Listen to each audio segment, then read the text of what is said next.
Howdy, it's me again. So I'm not gonna lie to you, I did not want to give this recipe out. This is the one that really kind of is my recipe, but rumor has it jewelry might be involved, so I'm more than happy to share at this point. That being said, this is my rack of lamb. It's not difficult, as it is a little bit more complex than the other recipes.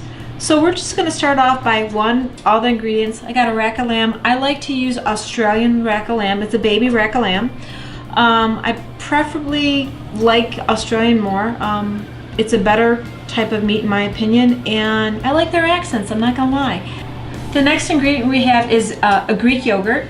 I like to use a very rich Greek yogurt, and the reason why I like to use a Greek yogurt with this is because it really tenderizes the meat with the garlic. Garlic from the restaurant. Awesome. Fresh garlic,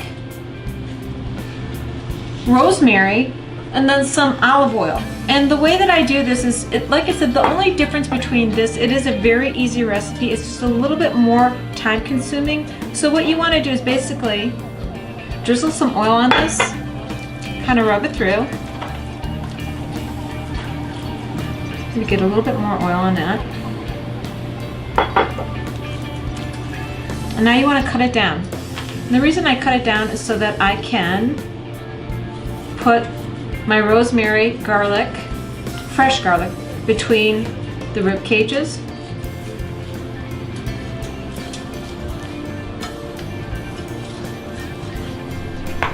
And you should do it like this. Usually I do 2 baby rack of lambs and I kind of fold them in together, and I'll show you that at the end of this.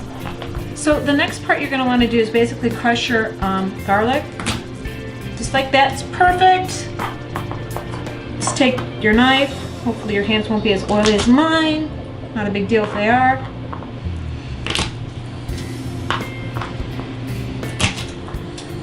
It's simple. All you got to do, put some garlic in between these ribs. Again, fresh garlic. It makes a really big difference.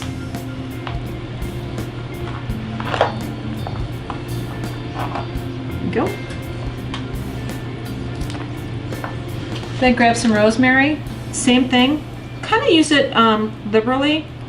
Put it in between your garlic, and between the ribs.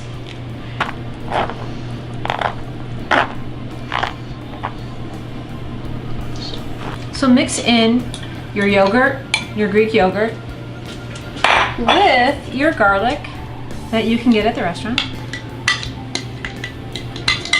And then lastly, you just want to make sure that this is all, covered, sides too. And the reason why we use garlic and yogurt is because it is going to tenderize, again, your meat very well. Do front and back.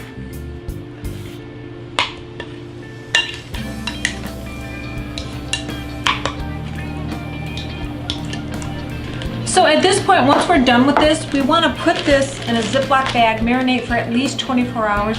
We're going to put it in the oven now. The big deal about doing this right now is we're going to take off all of this excess of garlic.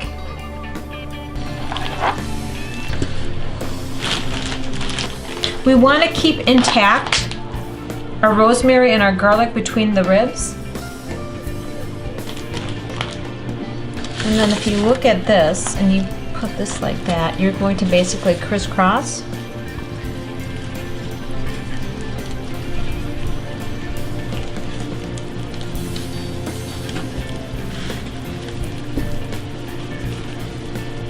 It's a little messy and I apologize for that, guys.